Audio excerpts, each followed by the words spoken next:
Você está ouvindo o Canshow, o podcast que transcende a realidade.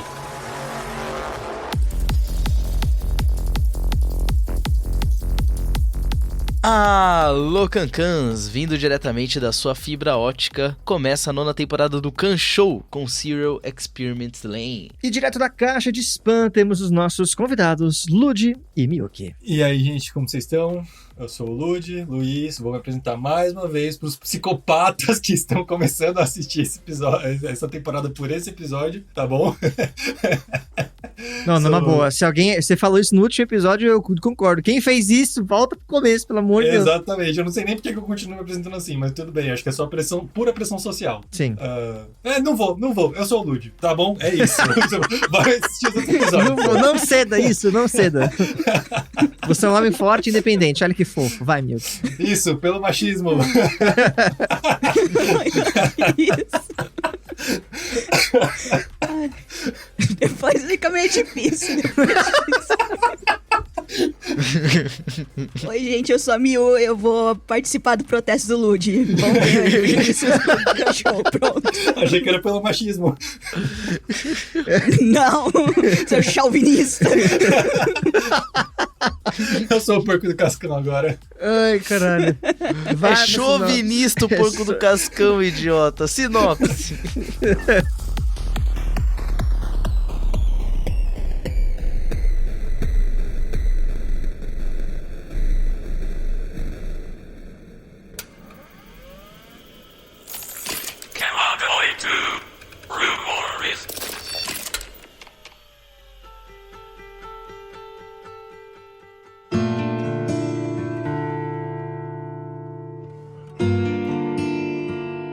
Enquanto a realidade parece rachar em volta de Lane, ela questiona sua própria identidade, enquanto sua versão do Wired espalha boatos sobre as pessoas. Pois bem, nessa personalidade cindida aí que a gente vê além apresentar nesse episódio, eu gostaria de saber quais foram as suas impressões, Lud. Cara, primeiro de tudo, eu fiquei muito feliz de saber que o Seu Barriga usou todo o dinheiro dele enquanto dono de uma vila pra financiar uma escola. Porque na frente da escola tem uma estátua do Sr. Barriga, o busto dele. Vocês repararam nisso? Sim.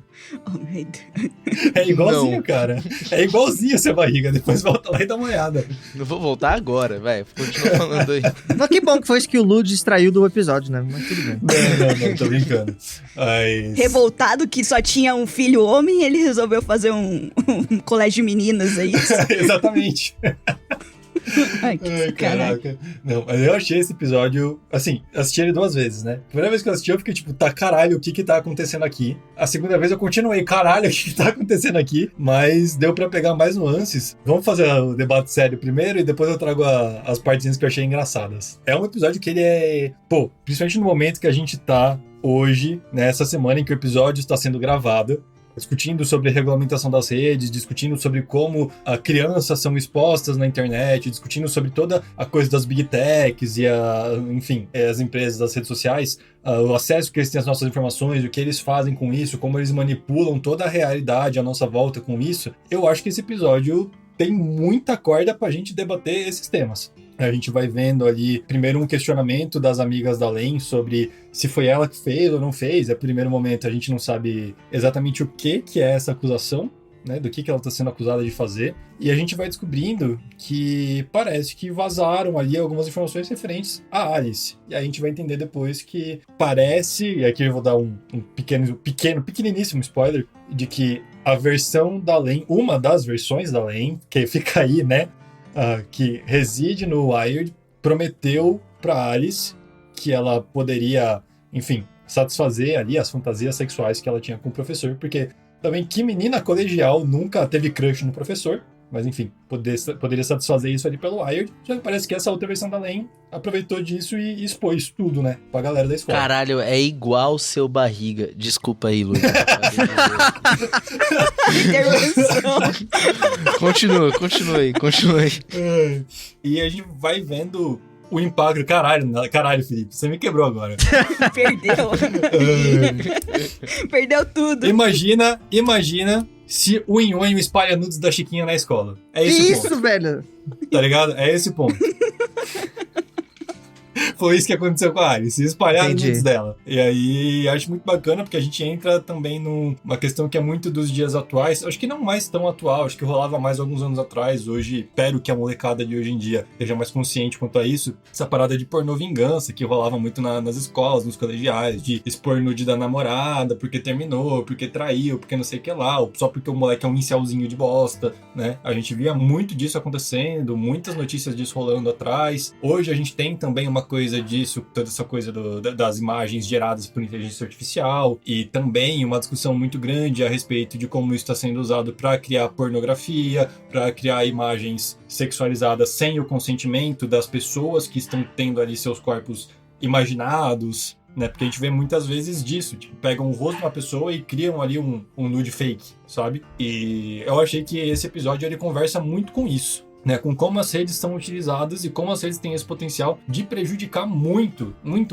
as pessoas como um todo, a sociedade como um todo. E quando a gente fala de adolescentes, o buraco é muito mais embaixo. Acho que, a princípio, a discussão que eu consegui captar foi essa, mas acho que a gente pode ir pensando aqui muito mais coisas. É que se eu for ler as minhas anotações, vai ser uma coisa muito esquizofrênica. Eu concordo com o Lud, com as observações em relação a essa preocupação com exposição, né, de intimidades, né, e exposição de coisas que realmente, assim, aparentemente estão protegidas, acho que pela lei, e a gente acha que fisicamente, dentro de 4 paredes, deveria estar sendo protegida de fato e não está, né? A internet escancara com... Até o próprio desenho original da internet, digamos assim, que não vê limites. Você tem que pôr limites, né? Pra conseguir ter um pouco de privacidade, né? E o quanto você tá vulnerável por justamente ter um desconhecimento de como isso funciona, né? As preocupações são válidas com as discussões atuais. Ainda bem, o Lud, ele datou, né, o episódio, não fui eu, né? Que bom. A gente tá gravando aí no meio dessa discussão muito relevante, né? Mas assim, vou só botando uma vírgula aqui, Mil, que eu acho que, infelizmente, essa discussão vai continuar sendo uma parada muito recorrente, independente da época que as pessoas ouçam esse episódio, porque, infelizmente, sempre tem safado por aí.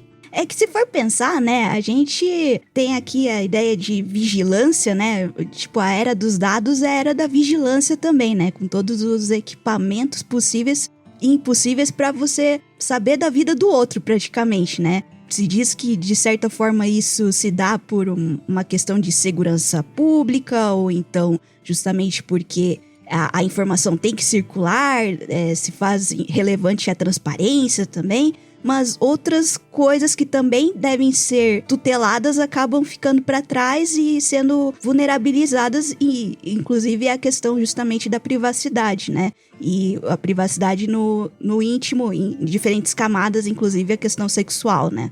E digamos que a curiosidade e até digamos, voyeurismo social é uma coisa que já é inerente, né? Senão não teria fofoca, senão não teria Big Brother, senão não teria mídias sociais mesmo, né? Porque, de certa forma, a gente fica nesse mecanismo de pessoas curiosas versus a gente ser meio narcisista, exibicionista, né? Até um certo nível a gente deixa exposto, mas quer ser, digamos, reconhecido, quer ser, digamos, valorizado pelas coisas que faz ou pelas coisas que supostamente é ou mostra que é, né? Então, vai ser realmente uma coisa que, digamos, se retroalimenta, vai ser uma discussão cada vez mais constante e conforme as mídias sociais vão sendo mais presentes na nossa vida, vai ser um degladiamento constante, né? Eu concordo e acho que isso pra mim é o ponto principal do episódio, que é incrível como o tráfego de informações nesse episódio, ele é completamente fútil, completamente inútil e servem pra desviar do problema principal, que é tem uma empresa tentando regrar todo o monopólio da IP versão 6 para eles controlarem todo o ciclo de informações. E aí é por isso que eu acho muito engraçado o comentário. Ah, não, porque a Tachibana é uma empresa muito grande. Eles não deveriam fazer nada legal. Com coisas ilegais. Mas tem boatos, né? Tipo, é Big pelo Tech, amor de Deus, caralho. é Big Tech. O que eles mais fazem é fazer sacanagem. Mas enfim. E aí eu acho muito legal que quando a Len vai investigar isso dentro do Wired, o que acontece? Fica aquele monte de boquinha sem rosto comentando um monte de fofoca, diz nada a ver. Não porque fulano ficou com ciclano, não porque o maluco atropelou o carro, tá ligado? Um monte de coisa nada a ver. E sendo que a Len tá tentando investigar uma coisa que é real. A mídia funciona assim hoje em dia. A gente tem um monte de jornalismo completamente idiota, e a gente tem um monte de coisa que é passada a toque de caixa por fora dos nossos olhos, que a gente consegue ver no dia a dia, e toda essa exposição de uma intimidade também, ela é completamente destruída, né, o senso de privacidade. Acho muito engraçado que no japonês chamam ela de voyeur, né, se ela tá bisbilhotando o que a Alice tá fazendo e tal, e aí eu acho muito legal que quando o Allen confronta a versão do Wired dela, naquele mundo imaginário que tem só elas e a cama, Allen tá partindo pra cima e você vê vários flashes no fundo, como se fossem flashes de câmera fotográfica, poxa, tá ligado? Todos esses momentos de vulnerabilidade sendo transformados a momento pra paparazzi, assim, eu acho isso muito legal. Vira entretenimento, né, cara? É o que a gente tem hoje como a economia da atenção, a economia da informação. É o tempo inteiro se vendendo mediaticamente tragédias e, enfim, coisas extremamente íntimas das pessoas de forma geral, em troca de clique, em troca de dinheiro, em troca de atenção, né? Muitas vezes não é nem pelo dinheiro, muitas vezes é muito mais pelo like ali, o que aquilo simboliza para a pessoa. E é muito engraçado porque quando a gente vai vendo como isso se dá ali entre a Allen e a Alice, né? E toda aquela decepção que a Alice está tendo com a Allen no momento que ela entra ali e ela acorda e ela vê a Allen no quarto dela e, primeiro, que porra você tá fazendo ali? Como que ela chegou ali? Mas aquela Allen é uma Allen completamente diferente. E acho que é uma Allen que reflete muito bem essa galera que a gente tem na internet hoje, que faz tudo pelo clique, tudo pelo like. Qualquer coisa a qualquer custo. Então, expor as filhas na internet, por exemplo, expor menores de idade dançando, rebolando como se fosse num Big Brother ali. E aí a gente vê essa Allen que tem uma atitude ali muito perversa, porque dá tudo a entender que ela ofereceu pra amiga a possibilidade, e aí não sei se é de fantasiar com o professor ou de se relacionar com o professor pela Wired, mas de satisfazer essa fantasia ali, e ela, em um prazer sádico, sabendo que tá fazendo algo de errado, expõe isso pra escola inteira, pra envergonhar a Alice, mas também porque aí acho que a gente vai entrando numa discussão que tem mais a ver com o enredo do episódio do que com os dias atuais, pra prejudicar a outra Allen. Mas, enfim, acho que são coisas que a gente precisa separar aqui, né? Tem um último ponto do que eu queria trazer, que é desse argumento principal, que depois, quando a Allen volta para aquele espaço para indagar as pessoas do Wired, tem vários corpos, em vez de estar só com as bocas, estão com cabeças da Allen, que estão ali chacoalhando, tremendo e tal, dando muito uma sensação de que a Allen não pertence, é uma versão falsa, não completa da Allen, como se o espalhamento de boatos criasse uma versão de você que não é real. Só que essas visões, essas versões, elas não apagam, elas ficam marcadas assim. Quando você tem a sua privacidade invadida, poxa, quantas pessoas já não foram afetadas por um monte de crime cibernético, teve sua intimidade exposta sem saber, e esse tipo de coisa não volta atrás. Mesmo que ela tenha sido a vítima de um crime, a pessoa vai ser zoada na escola, vai ser zoada no trabalho, vai perder o emprego, não sei o quê. E aí a Allen faz uma coisa com a Alice que eu acho que podia ser uma coisa muito real, infelizmente não é, que ela consegue apagar o fato de que isso aconteceu, de que houve esse espalhamento das informações privadas da Alice. E só que aí a gente entra em outra seara, que é a nossa Allen está sumindo. Pois é, aí que eu achei... Vamos lá, só porque essa parte me deu um nó na cabeça, eu tô revendo exatamente essa cena agora enquanto a gente tá gravando, então... é difícil, mas algumas perguntas que eu fiquei foi o seguinte. Nessa cena que ela tá confrontando as pessoas da Wired, ela fala uma parada meio que, enquanto eu tiver consciência de mim, né, o meu true self, né, na legenda em inglês, mas o meu verdadeiro eu tá dentro de mim. E aí, isso coloca em jogo uma questão que é a personalidade da Allen que a gente vai vendo no Wired, ela aparentemente vai sendo construída com os rastros das interações que ela vai deixando, né? Seja com as pessoas que ela expõe, com as pessoas que ela vigia ou que ela investiga. Só que naquele momento em que ela decide apagar tudo isso, parece que oportunisticamente rola uma troca, né? Até a Allen da Wired chega pra ela e fala... você tá certa, Allen é Allen e eu sou eu. Eu não sei o que vocês acham dessa cena, se realmente a Allen ela faz uma troca de persona em definitivo, se a foi feito pra gente também se confundir entre qual que seria a verdadeira personalidade da Len, qual que seria a falsa.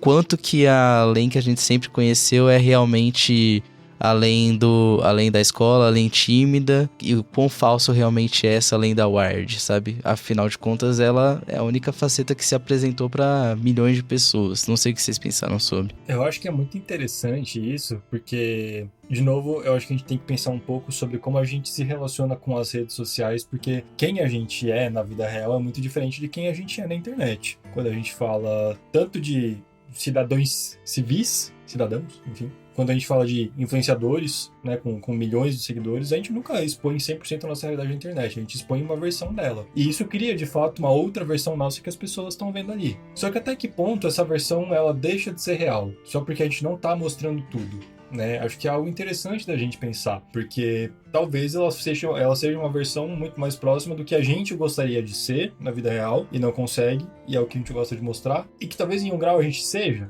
não sei, mas acho que é muito curioso. Tem também a possibilidade de isso tudo se tratar também dela aprender a lidar com os próprios BOs, né? De repente a gente não tá falando de uma outra personalidade de fato, mas ela aprendendo que os rastros que ela deixa nessas interações online, né? Porque são online que deixam de ser interações, né?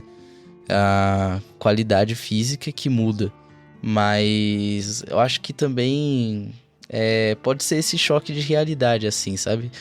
Que desde o começo do anime a gente vem trabalhando essa questão de... Beleza, o Wired se mesclar com a realidade, assim como a internet ela cria esse assim chamado, né, hiperespaço, hiperrealidade, mas que não deixa de afetar como as coisas realmente funcionam.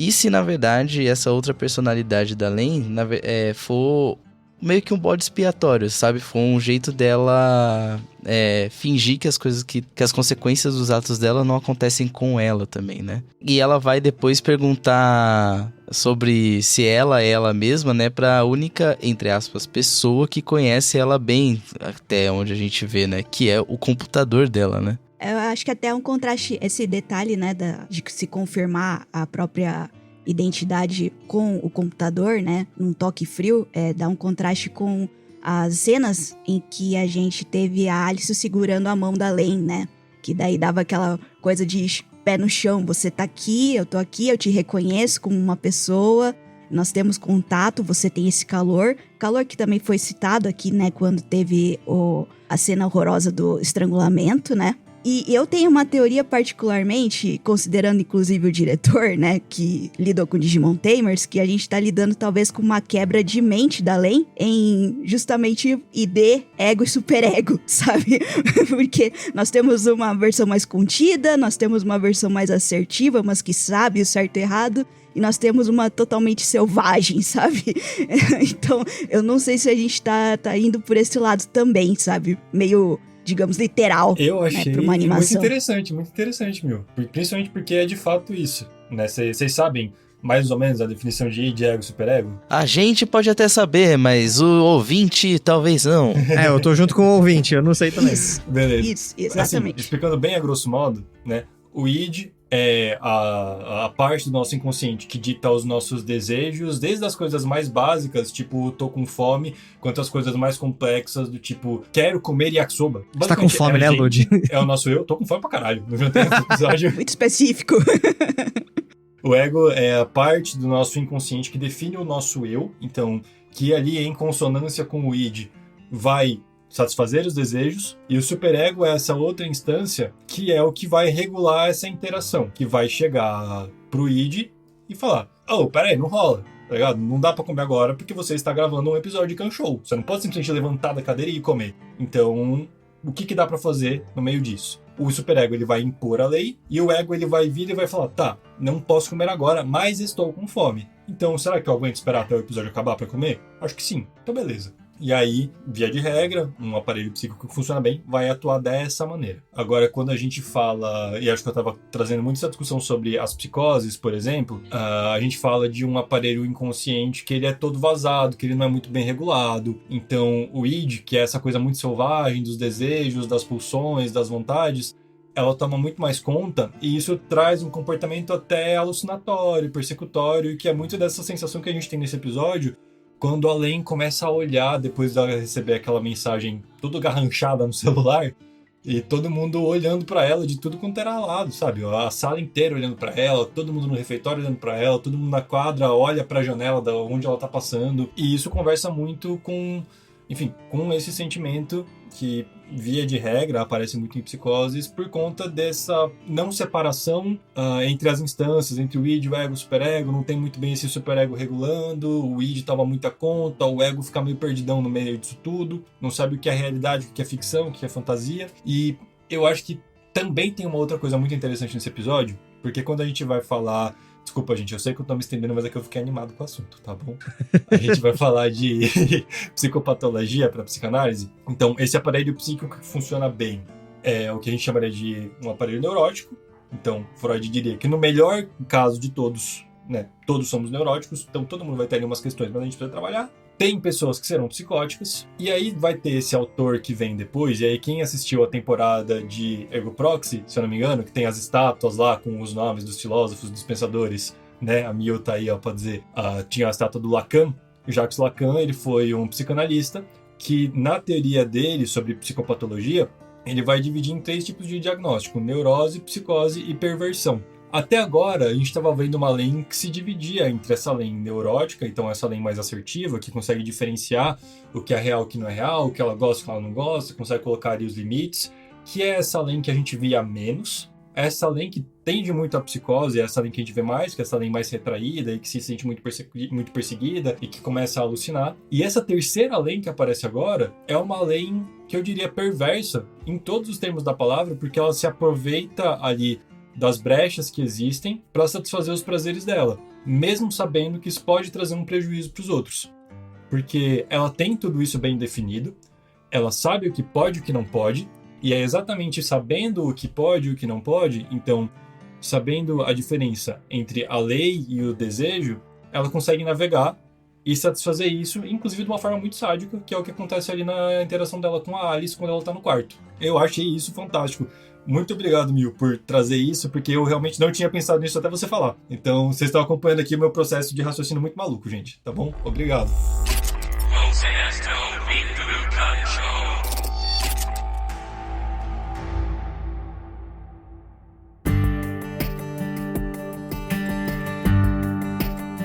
Tem uma hora que a Alice fala, quando ela vai confrontar a Len pela primeira vez, ela fala: não, tudo bem, não foi você. Isso, de alguma forma, é pior, né? Ela falar que não foi você, porque tem outra Len que está tomando conta. E é muito legal, porque agora eu tô começando a perceber mais ainda uma inversão de qual é a Len mais proeminente, que é a Len digital, a Len do Wired. Tanto que eles falam que o corpo, ele é um holograma, né? O corpo, ele é uma coisa virtual por uma coisa que é mais real e palpável, que é uma consciência, seja ela de um corpo físico ou de um corpo digital. E além, ela tá, tipo, a gente tem referências visuais no episódio de que ela tá se sentindo cada vez mais desaparecida e substituída, né? Eu gosto muito de pensar na gente como uma constante fluência entre esses 3 estados, né? Neurose, psicose e perversão, e a gente vai ter ali momentos em que um vai estar mais predominante que o outro. Mas acho que, via de regra, a gente tende a tender mais para um, apesar de haver momentos em que a gente vai variar, né? Quem aqui já nunca fez uma maldadezinha porque achou que ia ser engraçado, porque achou que ia ser legal, por exemplo? Ou quem aqui nunca se sentiu injustiçado, mesmo sendo você que fez a merda, por exemplo, mas você começou a se sentir meio muito culpado e perseguido? Sabe, é meio nisso que eu vou falando. E eu acho que é muito legal a gente ver essa coisa dessa cisão de personalidades na Len, porque vai retratando muito isso, e vai retratando isso num momento da vida que é exatamente onde isso tá acontecendo, onde a personalidade tá, de fato, terminando de se formar, que é na adolescência.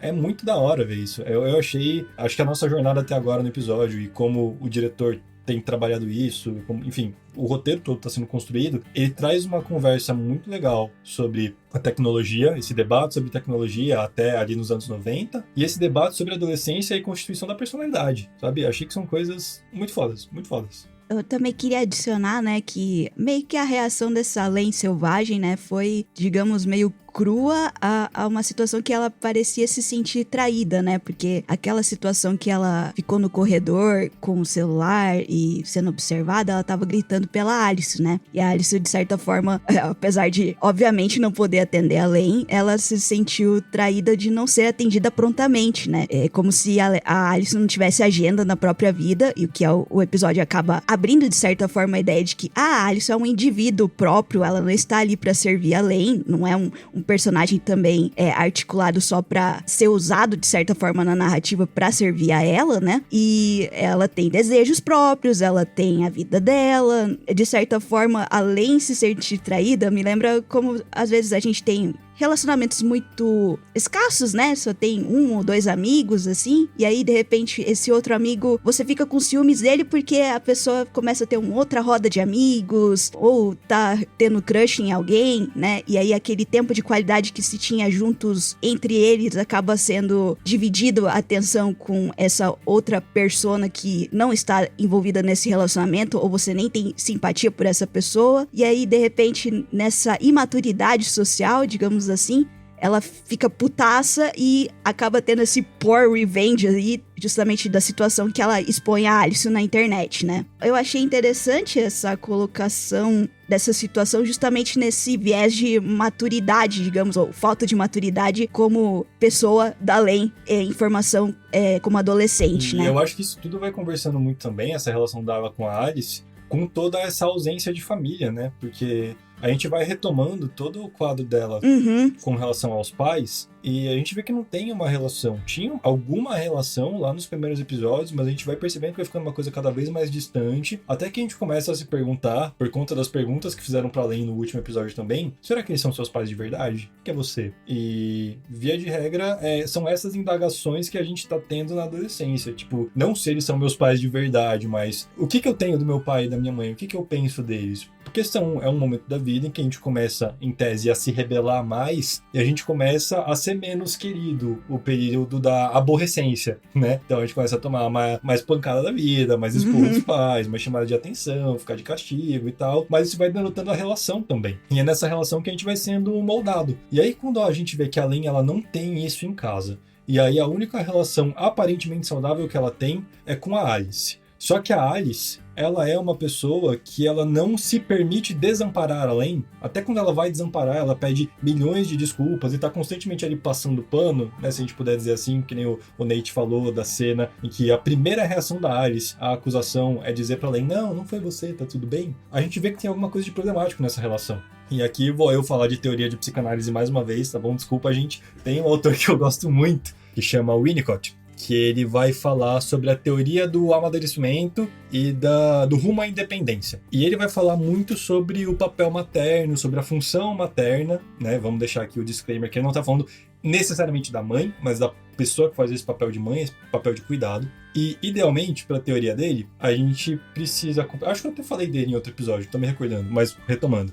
Uma boa mãe é uma mãe que, em certa medida, ela supre as necessidades do bebê, mas que ela também pode falhar, que ela não vai estar constantemente suprindo as necessidades ali. Porque uma mãe insuficientemente boa, uma mãe invasiva, pode ser exatamente uma pessoa que está ali se preocupando com você o tempo inteiro e não te dando tempo de se frustrar, não te dando tempo de pensar, não te dando tempo de desejar, no geral. Então, quando essa pessoa não está por perto, como que você fica? E me parece que é um pouco isso que acontece nessa relação da Lane com a Alice. Nessa ausência da família, a Alice acaba fazendo um pouco desse papel, só que é um papel que, enquanto a princípio parecia fazer bem pra Lane, por outro lado, a gente vê que, opa, peraí, não tá muito legal. Ela cria uma certa dependência, tanto que ela tava no quarto dela, que parece, mano, aquele quarto dela tá parecendo uma rede de distribuição da Enel, né? Cheio de cabo, aquela porra, puta merda. Coitada da menina. Deve estar cheio de umas redes eletromagnéticas na cabeça, por isso tá ficando assim. E ela tá chorando, ela tá em completo desespero. Tipo, a Lane está completamente desamparada. E a única fonte que ela tem de uma válvula de escape é outra adolescente, cara. Isso não é saudável. Acho que é a primeira vez que a gente vê a Lane chorando, inclusive, né? Segurou muito a gata, viu? Vou falar. Não, mas até porque a Lane que a gente via antes, ela... Não, assim, não tadinha, né? Não falando que ela era vazia, mas ela era vazia de determinações, né? A gente foi vendo diversas facetas da Lane nesses 8 episódios agora. E eu acho que faz sentido pra gente ela ela chorar agora porque começa a romper, né? Tipo, começa a transbordar, né? Tipo, e ela mesma começa a conseguir processar o que ela tá sentindo, né? Coisa que antes parecia, pelo menos, que ela sequer teria ferramenta. Sim, eu acho muito interessante isso, porque inclusive eu vou pensando agora na teoria, que acho que é algo que está sendo construído desde os últimos episódios ali, os dois últimos episódios, de quem é a Len de fato, né? Será que a família dela é a família dela? Eu comecei a pensar, pô, será que a Len não é, de alguma maneira, e aí dentro do enredo, né, do episódio, do enredo da obra ali, uma consciência da Wired que conseguiu se manifestar na realidade, de alguma forma muito maluca ali, porque acho que isso explicaria também o fato dela ser tão infantilizada e o fato de ser tão importante toda essa trajetória de constituição da personalidade dela. Porque a gente falaria, aí, dentro da teoria, né, de uma consciência que nasceu ali na rede, cercada de informações, muito sem filtros, muito sem fronteiras, indo para todo lado. E quando ela consegue se concentrar, se condensar ali em um corpo humano, então ela tem que aprender exatamente o que é ser humana. Eu tava até pensando na frase que falam no começo de cada episódio, e a que falam no começo desse episódio me tocou muito, porque eu achei ela muito interessante. É algo no sentido de, como é que é? Eu até anotei aqui. Em português falou, você também quer sentir dor? Você quer ter seu coração dilacerado? Se é isso que você quer, faça o que fizer, não olhe mais além. E além do quê? Porque acho que tá na realidade, então é aceitar o sofrimento, em algum grau. E esse olhar além, acho que seria olhar até ali no mundo do anime, para compreender o que tem depois do mundo real, junto com a Wired, nessa fusão que talvez faria a consciência da Len transcender e tornar ela menos humana do que ela talvez esteja almejando ser. Não sei, acho que aqui a gente entra numa parada muito metafísica, muito malucona, que não é muito a minha especialidade. Eu também acho que uma coisa importante aí dos momentos finais do episódio, né? Essa coisa da capacidade da Len de alterar ou deletar memórias, né? Digamos, pela falta de, uma visão holística, né? Ela não saber as consequências disso e acabar apagando memórias dela própria para com as outras pessoas, né? Eu acho que volta um pouquinho numa discussão que ficou meio parada nos episódios sobre construção de self também. A gente parou talvez na ideia de corpo, onde estacionou essa discussão, e eu acho que ela volta na personificação também daqueles bonecos no tatame. Bonecos, inclusive, que eu devo mencionar um parênteses, o Fê deve estar muito feliz de ver aqueles bonecos, né? Aquelas cabeças. Faz uma alusão maravilhosa ao Fofão, o boneco do Fofão com punhal, né? Quando você tira aí a cabeça. Daí, eu Fofão. Tava tentando entender aonde que ia chegar. Porque pra quem não sabe, o Fê não gosta muito de certos bonecos, né? Ainda mais bonecos tradicionais japoneses, né? Mas, aí ficou essa parte do corpo como registro de memória, e eu acho que a gente pega aqui na segunda parte de construção de self a questão da memória, tanto a autobiográfica, quanto a lembrança de outras pessoas, ou seja, num sentido geral, o conceito que as outras pessoas têm sobre você para você construir a sua própria autoimagem, a sua própria autoconsciência, né? E a gente já teve o outro episódio que a gente constatou lá no laboratório Tachibana que a Len não sabe coisas muito básicas de si mesma, do seu passado, portanto não tem uma base para construir uma selfie de si mesma. E isso também, como não tem esse parâmetro, não tem como perceber nessa construção, nessa confusão que está acontecendo e nessa ruptura que está acontecendo, noção de como juntar as peças do que está sendo quebrado, né? E justamente acabar com as memórias também das outras pessoas sobre si mesmo também vai piorar muito a situação. Eu não sei se o Lud tem alguma observação sobre essa coisa de construir a selfie a partir do que as pessoas têm de concepção de você sobre si mesmo. Muito interessante, Mil. Porque falar de dois pontos que eu achei muito interessante. Falar primeiro dessa coisa do self corporal que você estava mencionando, que se eu não me engano é pro Winnicott, mas eu posso estar confundindo, eu não sei se é algum outro autor, o Ogden, ou enfim, que fala sobre o ego corporal, no sentido de que o nosso ego, ele começa a ser constituído a partir do nosso corpo. Porque quando a gente não nasce pensando, mas a gente já nasce se mexendo. E a gente já nasce com alguns sentimentos, algumas sensações que ali no começo a gente não sabe nomear. Então, fome, frio, depois a gente vai aprender a nomear medo, ansiedade. Tem alguns autores que vão falar do trauma do nascimento como o primeiro e o maior trauma da vida de alguém. E acho que quando a gente fala né, de novo, de uma teoria, de uma consciência que nasce na Wired e vem pro mundo real, ela tem que aprender primeiro o que é ter um corpo. E acho que isso é muito interessante, porque aí começa a constituição de quem é a Len, através do corpo dela. E acho que até a parada que eu falei da gestação psíquica, acho que não lembro se foi no primeiro ou no segundo episódio, da Len deixando de usar a roupa de ursinho e passando a usar a camisola, né, dela conseguindo se trocar e usar uma roupa de festa para estar com as amigas. Então, se apresentar primeiro a partir do corpo. Agora, isso que você comentou, Mil, isso que você perguntou a respeito da constituição do nosso self a partir do olhar do outro, a gente só existe a partir do olhar do outro. A gente só existe porque tem um outro para olhar pra gente. Então, se a gente não tivesse uma sociedade, se fosse um outro universo onde existe um único ser senciente no meio do nada, será que daria pra dizer que esse ser existe? Porque o que é a consciência também? Mas vai muito disso também, e aí vou voltar pro Winnicott, que ele tem uma frase dele que diz que em condições ideais, um bebê ou uma criança é como uma bolha de sabão. A pressão interna e a pressão interna se equilibram de maneira que ele consiga flutuar. Agora, quando tem muito mais pressão externa do que interna, essa bolha de sabão ela vira uma noz com uma casca muito dura, que tem que proteger aquilo que está dentro dela do que está fora e que quer devorar. E quando a gente fala de uma constituição do self muito a partir do olhar do outro, sem dar espaço para você, para o que você deseja, para o que você quer, é aí que vem essa casca de nós. É aí que vem todas essas proteções, todas essas barreiras que o Winnicott vai dizer que é o falso self, que é, enfim, esse eu que existe para que o outro veja que você existe e não porque você se sente confortável existindo. Né, se a gente puder dizer assim, o Winnicott ele fala na obra dele muito sobre a brincadeira. É quase como uma criança que brinca para que o pai a veja brincando e não que ela tá brincando porque ela quer. Eu lembrei que isso voltou muito pro que a gente falava em Ergo Proxy, que a gente falava muito da subversão do cogito ergo sum, né, do penso logo existo, pra gente pensar num penso logo existes, né, essa visão da criação de um self do outro, né. E eu acho que a Len tá passando por um processo em que, tipo, ninguém está pensando nela e ela existe. Ela tá fazendo um processo contra ela, tá deixando de existir. A outra Len tomou tanta consciência que agora ela tá, tipo, se tornando o holográfico. E ela é a real, porra. Ela é que tem corpo físico. E ela decidiu apagar, né? Ela decidiu se apagar da mente dos outros. Então, é isso que o Lud estava falando. Tipo, se não tem o outro pra te reconhecer, tu existe? Tanto que é o que o moleque fala no começo, né? Que tá aquele menininho jogando RPG, tá? Que ele fala... É que no japonês ele fala o seguinte: não importa se Deus existe. Dando a entender que, tipo, o que faz uma coisa existir é a crença. Se eu penso em Deus, pra mim ele existe, mas ele pode não existir. Só pra um adendo, né? Já que a gente falou de Deus aí, né? Como a gente tá tendo algumas pistas desse personagem que está cada vez mais se aproximando da trama, digamos, a ter realmente a influência que deveria ter desde o princípio, né?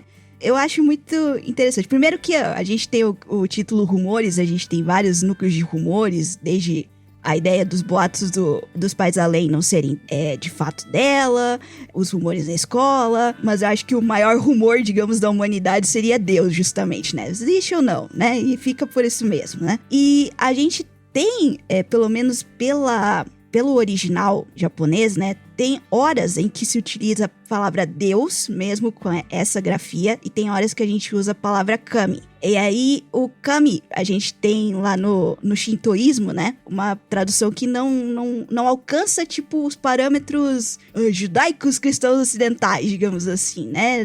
Digamos, da onisciência, da onipresença, da onipotência, né? Que estaria ali, digamos, nos salmos da Bíblia, né? O Kami, ele seria simplesmente um espírito superior que não demanda esse tipo de poder, mas está justamente ao nível tipo o filme A Origem dos Guardiões mesmo, você depende justamente da crença para ter o seu poder, né? Então, quanto mais você... As fadas do Peter Pan. Exatamente.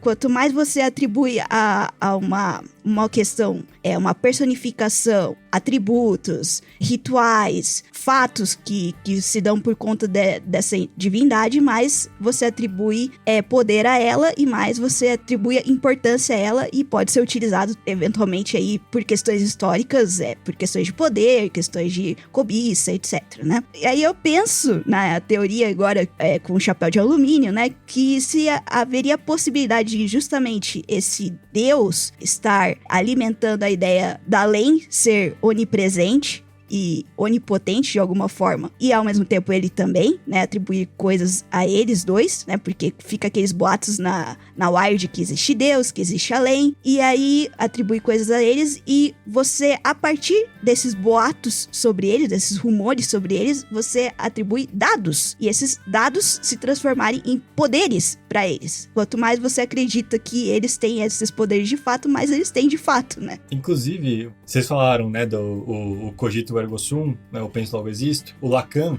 tem uma frase que vem em contestação ao penso logo existo, que é o penso onde não sou, sou onde não penso. Qual a interpretação dessa frase? Eu vou deixar pra você, ouvinte, porque eu não gosto de Lacan. Eu acho ele um desgraçado. Mas a teoria dele é muito interessante também. E ele vem com essa frase pra desconstruir. Caguei e fui embora. Senhoras e senhores, eu me caguei.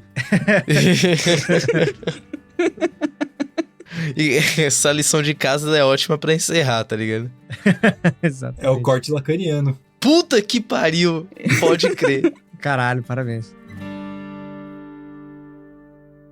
Vocês já se perguntaram por que os episódios se chamam Layers, especificamente? Layers são, na verdade, um conceito da maneira em que informação é representada, especificamente na internet, pode ser de outras coisas também, mas layers são, por exemplo, eu recebi um diagrama aqui de um camarada meu, Lucas Zavak, do canal Tecnologia e Classe, inclusive, que eu fui perguntar pra ele, porque ele manja muito dessas coisas. E a gente tem que interpretar como sendo níveis de representação de informação em que sentido? O nível 1 seria o nível basal da transmissão de mensagem, que seria tipo cabo, fio, esse tipo de coisa, assim. E conforme a gente vai aumentando os níveis, vai se tornando cada vez mais abstrato. Então, a gente tem um nível 2, como que as informações se interligam. Então, tipo, modem, receptor, essas coisas. Nível 3 seria uma formação de rede desses cabos e equipamentos. Nível 4, 5, 6 e 7 vai aumentando, até que a gente chega na abstração de, tipo, tem a internet no seu computador. Por isso que é muito difícil a gente sempre lembrar que a internet é uma coisa física e que a gente tem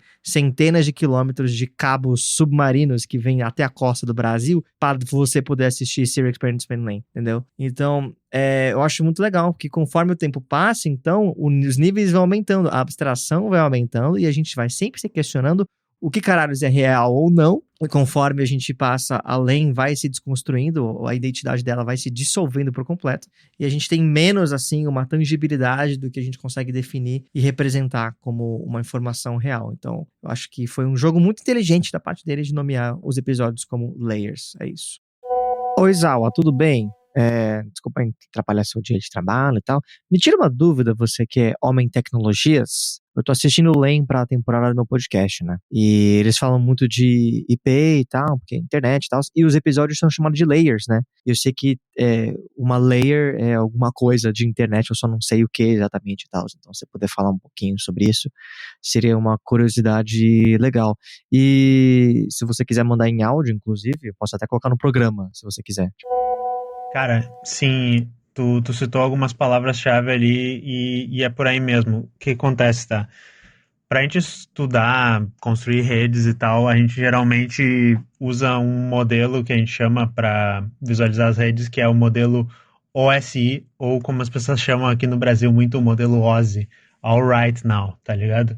E tipo, a moral toda é que tu vai ter diferentes níveis de abstração na rede, ou seja, tu vai ter um nível mais baixo de implementação da rede, que o nível mais baixo de todos é a estrutura física, ou seja, os cabos que vão estar transacionando a eletricidade, né, que as informações estão em forma de eletricidade, mas daí em cima desses modelos mais baixos a gente vai construindo coisas mais complexas, e a gente meio que, quando a gente está num nível que, por exemplo, seria o nível mais alto, que é o nível da aplicação, uma aplicação que usa comunicação de rede, a gente não precisa saber como é que funcionam os níveis mais de baixo, a gente só assume que a gente vai usar a comunicação que já está pronta nos níveis mais de baixo para fazer as coisas que a gente precisa no nível que a gente está. Então, por isso que a gente diz que é um modelo de abstração. Ele faz a gente poder só se preocupar com o que a gente quer fazer, que é naquele nosso nível passar as informações daquele formato, e a gente assume que os níveis de baixo funcionam, e os níveis de baixo eles meio que podem ser feitos em qualquer infraestrutura, tá? Então, quando eu disse infraestrutura física, ela pode ser cabos, né, de eletricidade, mas ela também pode ser cabos de fibra, ela pode ser wireless, ela pode ser rádio, ela pode ser o que quer que seja. Se ela tiver estiver funcionando, o protocolo que tá na camada de cima, ela vai conseguir usar aquilo dali para fazer a camada de cima. E as 7 camadas do modelo OSI, que provavelmente a série deve fazer uma... Eu não lembro, faz tempo que eu vi Lane, mas ela deve falar das camadas, fazendo uma analogia com isso. É a camada 1, física. Camada 2, que a gente chama de enlace, que daí o nome dos protocolos aqui são, por exemplo, Ethernet, PPP, coisas que tu já deve ter ouvido assim. Aí a camada 3 é onde tem o protocolo IP, que tem a ver com os computadores eles se encontrarem na rede, né? Tem outra, eu tava lendo aqui, ICMP, todas essas coisas, esses outros protocolos. A camada 4 se chama transporte, que daí tu tem protocolos de realmente troca de dados e comunicação, e daí aqui que tu tem o TCP/IP, tu tem algoritmos de recuperação de erros, né, esse tipo de coisa. O UDP também é outro protocolo. Depois, na quinta, a gente tem sessão, que a gente chama, que daí aqui é conexões persistentes, esse tipo de coisa. Na camada sexta, a gente fala a camada de apresentação, e daí tem um monte de outros protocolos que eu tô lendo aqui e eu acho que não faz sentido. E a sétima, que nem eu disse, é a de aplicação, que daí, por exemplo, o navegador de internet, todo esse tipo de coisa, vão estar falando o protocolo HTTP, mas tu pode estar pensando aplicação de torrent, que vai baixar coisa e tal, esse tipo. Então, enfim, a ideia toda, que nem eu disse, é que no nível 7 tu não precisa saber como é que é os protocolos que estão no nível de baixo. Se a gente mudasse, por exemplo, não usasse mais TCP no nível 4, não usasse mais IP no nível 3, isso não mudaria nada para o nível 7, esse tipo de coisa. Que nem eu disse, o físico poderia ser rádio, poderia ser elétrico, que nem a gente sabe, poderia ser Wi-Fi, e mesmo assim tá funcionando. Enfim, até tem umas piadinhas que tem os protocolos rodando em cima de pombos, tá ligado? Tu assume que tu vai ter um protocolo que tu manda e recebe pombos, e daí poderia rodar a internet em cima disso. Mas, enfim, é engraçado, haha. Mas é sério, é um modelo muito sério. Por favor, respeita a minha profissão.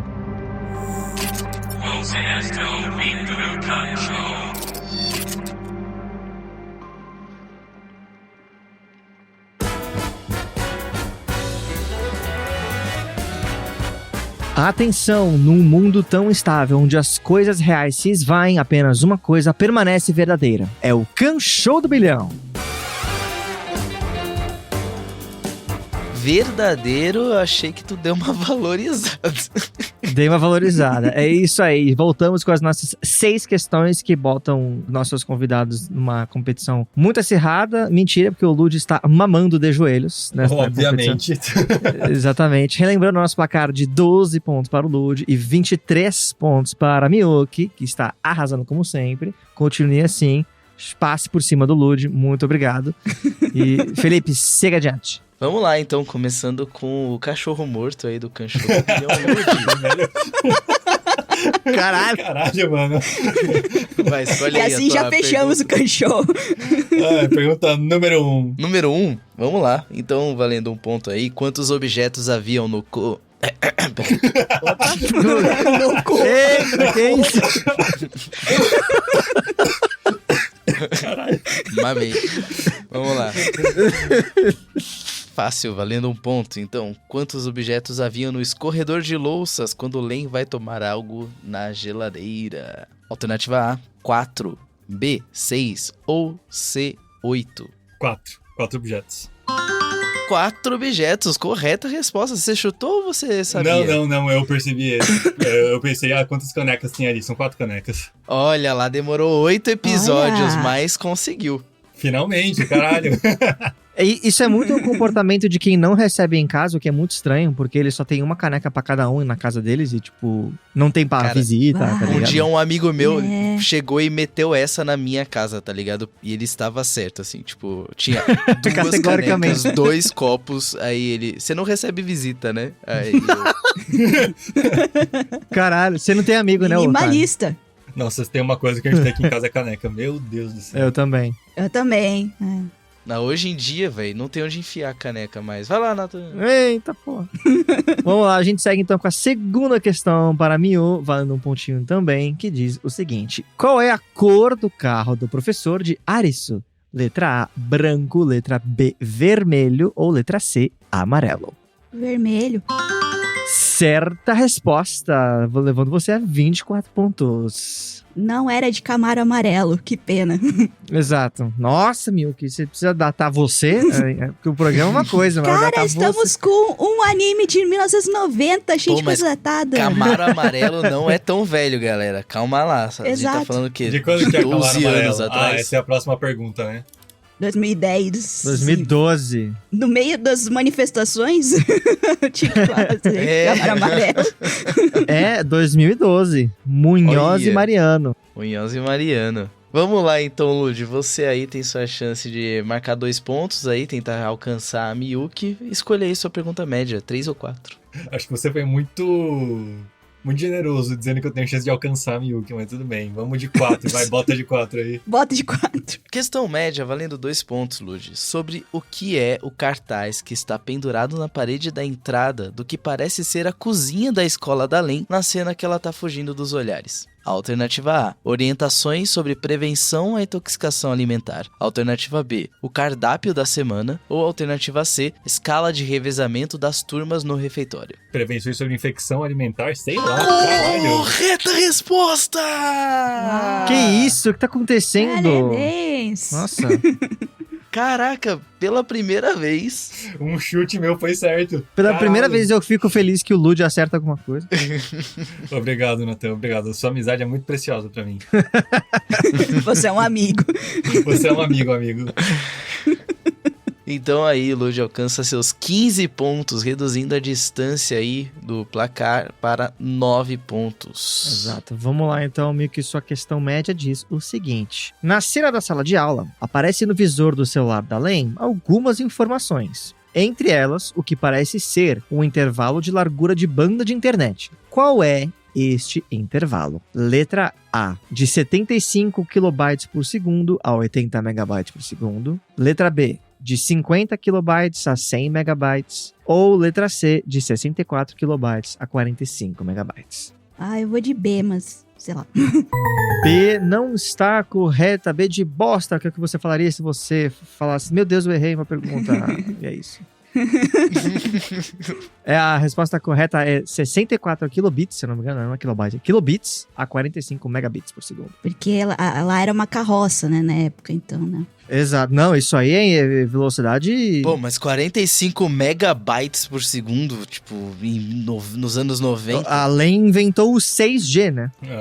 Eles estavam falando aí, ó, protocolo 6G, caralho. Cara, a primeira internet que eu assinei em casa de banda larga foi de 1 mega. Aí eu lembro do dia que, tipo, as coisas melhoraram. Fomos para 35, tá ligado? Não, eu lembro que aqui Caralho. em casa, até alguns anos atrás, a gente ainda tinha aquele plano que acho que era de 10 mega da Claro.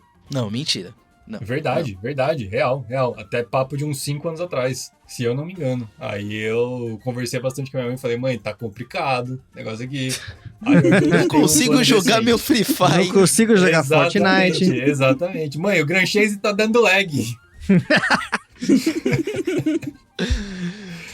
Vamos ver então aí, Lud. Vamos ver se a tua internet é rápida o suficiente para baixar informações a respeito da questão difícil número 5 ou 6. Esse quer dizer que vale consulta nessa? Não. Tá bom.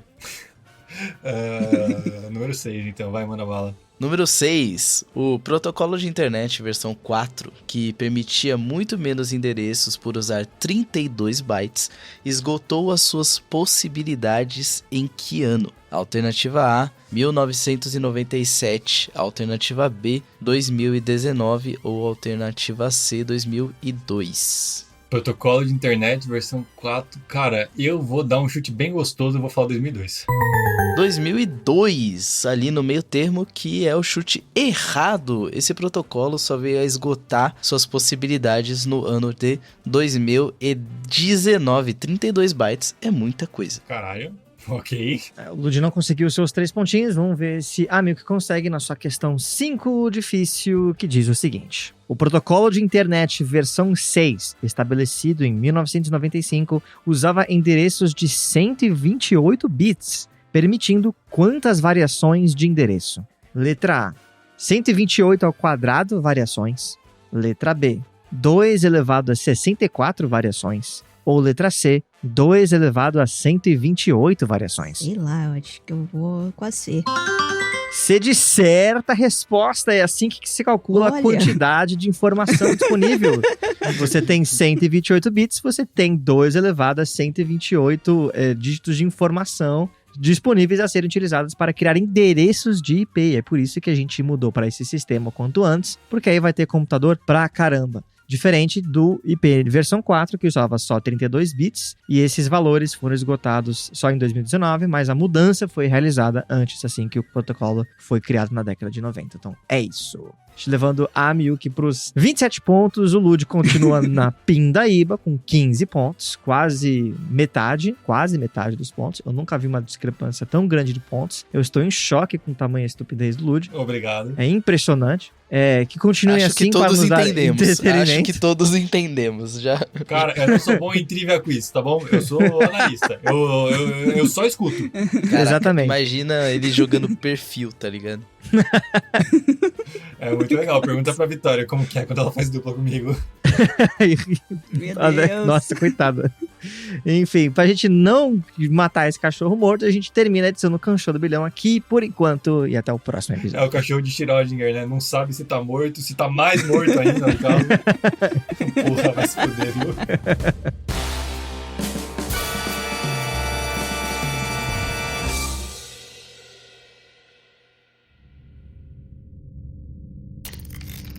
Quanto mais a gente navega pra dentro desse ecossistema, mais eu me sinto perdido. Nossa, esse fluxo de informações, ele é colossal, cara. Como é que alguém mantém controle disso tudo? É impossível. Curioso ouvir isso vindo de você. O que você quer dizer com isso? Pra alguém que ficava espalhando sensacionalismo em formato de podcast por aí, só acho curioso você pensar em um controle responsável do que rola na rede. Pronto. Como se fosse minha responsabilidade regulamentar tudo. Não é, mas precisava contribuir? Eu só recontava os fatos do caso. Pera, você tá me acusando de matar aquelas meninas? Óbvio que não.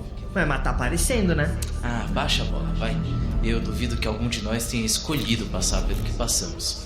Mas vai saber se a fonte de informação foi o que fez esse diabo crescer dentro de você. Olha, quer saber? Eu não vim aqui pra ficar sendo jogado contra a parede não, beleza? Eu quero resolver essa porra mais do que qualquer um.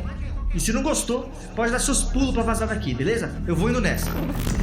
Não, pera aí, pra onde você vai? Não esquece que a gente tem que seguir o Kanshou nas redes sociais em @KanshouPodcast. Tentar dar uma moral também pra eles lá em apoia.se/KanshouPodcast, porque além de participar do grupo secreto, você pode ganhar o sorteio da temporada. E também não se esqueça de ver o próximo episódio de LEM, não importa em que rede, pois nós estaremos lá.